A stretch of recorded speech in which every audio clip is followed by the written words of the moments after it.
Na década de 1980, crianças na Coreia do Sul foram sequestradas das ruas, vagabundos foram reunidos e aqueles considerados indecorosos foram escondidos.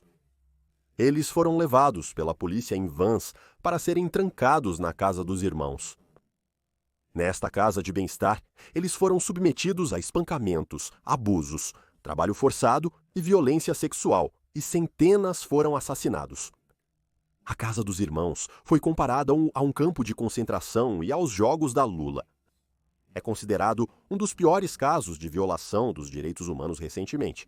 No vídeo de hoje, vamos abordar os perturbadores crimes da casa dos irmãos, as angustiantes histórias daqueles que sobreviveram e as falhas das autoridades coreanas em levar os responsáveis à justiça.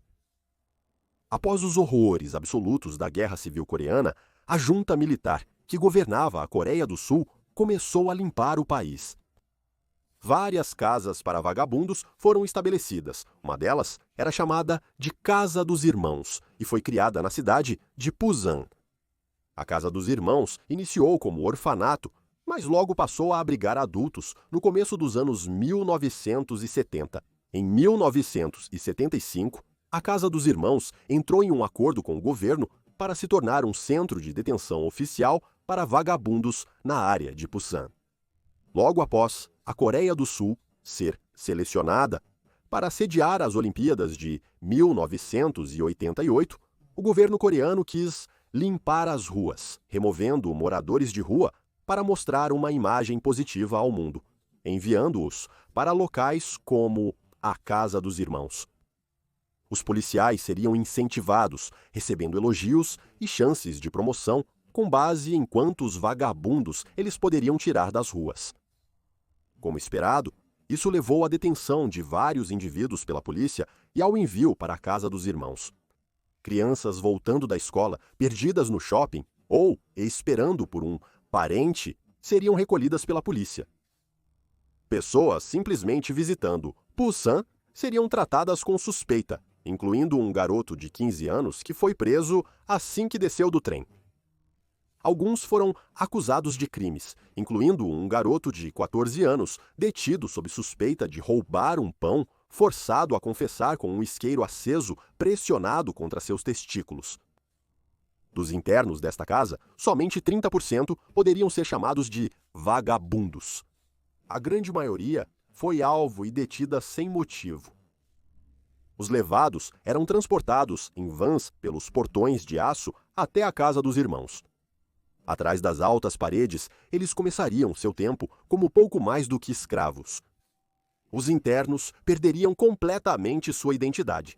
Seus cabelos seriam tosados, suas roupas confiscadas e substituídas por um uniforme, agasalhos azuis com listras, que para alguns podem soar bastante familiares.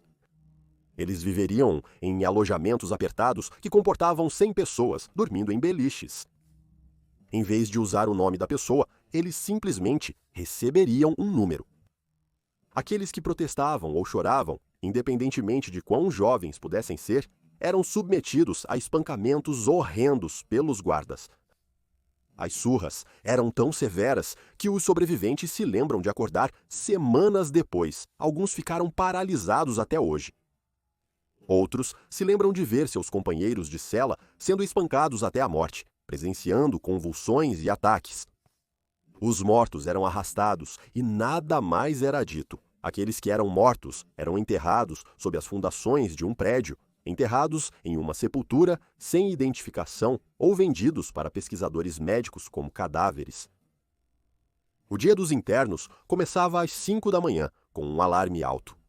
Isso seria então seguido por treinamento estilo militar, correndo dezenas de voltas e exercício físico árduo. Só depois poderiam comer no refeitório comunitário. A comida seria de qualidade extremamente baixa, porções pequenas e às vezes podre. Era comum os internos complementarem suas refeições por qualquer meio, incluindo comer os ratos que infestavam o local.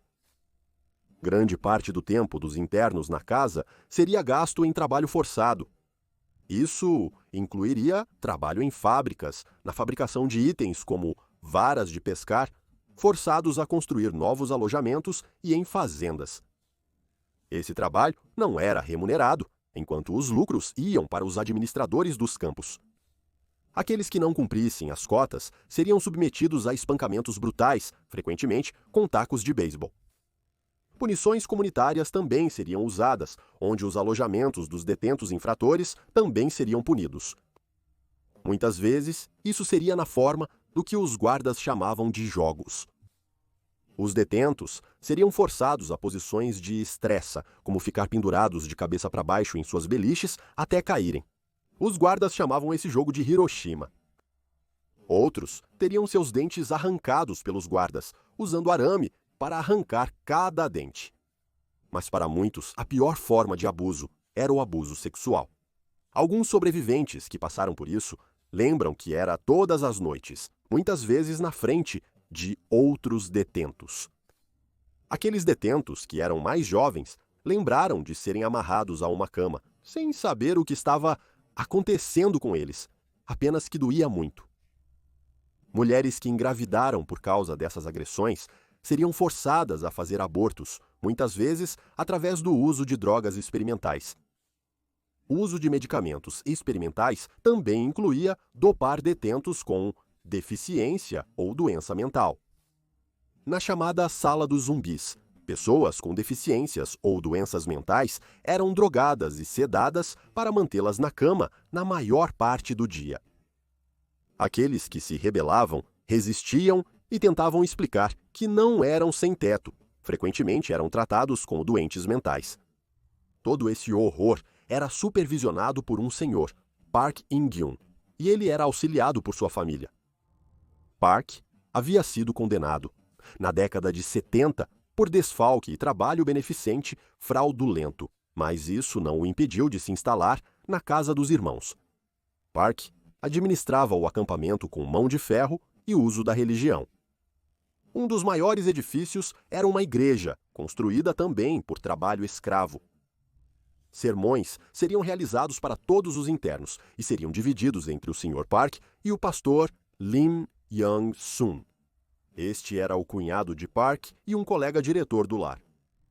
Park começaria supervisionando julgamentos para internos que violaram as regras.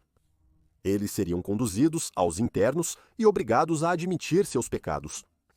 Às vezes, Park usava os culpados como sacos de pancada humanos, vestindo luvas de boxe para bater nos internos. Park, então, os entregaria ao pastor Lin, que faria um sermão religioso. Ele falava sobre a necessidade do trabalho realizado na casa, da salvação oferecida e que ele e os administradores estavam cumprindo a vontade de Jesus. Park e sua família viviam em um confortável complexo dentro da casa. Os internos da casa, incluindo meninas, eram forçados a servir como empregados para a família de Park.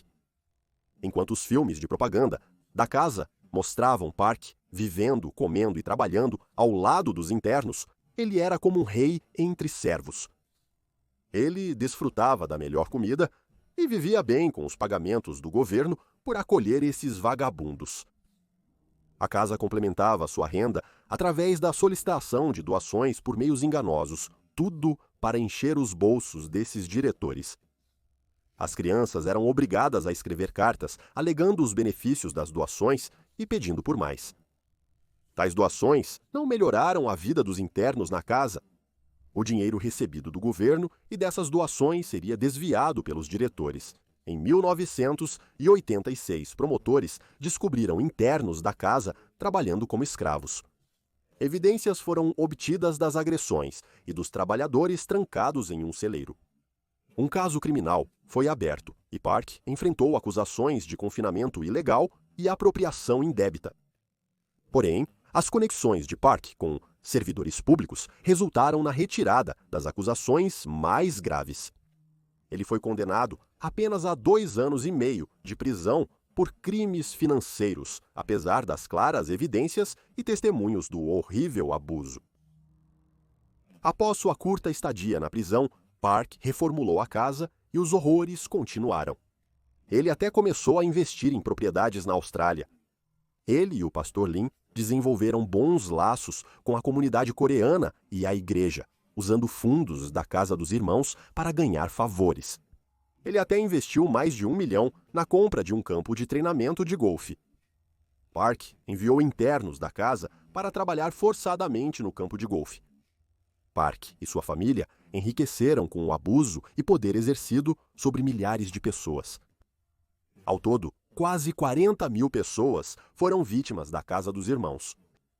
O número oficial de mortos ou assassinados é de 650, embora muitos suspeitem que o número de mortes seja muito maior.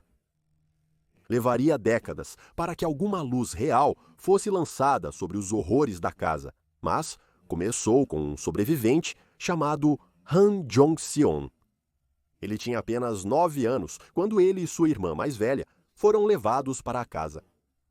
Sua irmã foi uma das internas drogadas após tentar fugir, sendo finalmente confinada à ala psiquiátrica. Han presenciou pessoas sendo espancadas até a morte, tortura e outros horrores. Levaria décadas para ele aceitar o que sobreviveu antes de decidir trazer à luz os crimes. Em 2012, ele fez um protesto individual fora da Assembleia Nacional Coreana.